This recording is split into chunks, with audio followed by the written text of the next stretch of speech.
Hey everyone, welcome back to another YouTube video, and in this video I'll be showing you guys why Clash Royale keeps crashing. So Clash Royale usually crashes due to low memory or outdated app files. First, restart your device to clear background app. Swipe up from the bottom of your screen and then clear every background app, and also swipe Clash Royale away and reopen it to clear out temporary issues.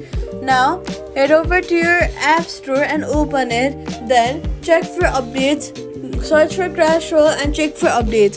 Now updating your app key helps you have the newest files and also makes you free bugs, so make sure to update it. If already updated, clear the app cache on Android or on Apple. Go ahead and long press on the Clash Royale app, click on remove app, then delete the app. After deleting, to reinstall, open App Store and reinstall it from there. Make sure your account is linked before reinstalling to avoid data loss, and that's it.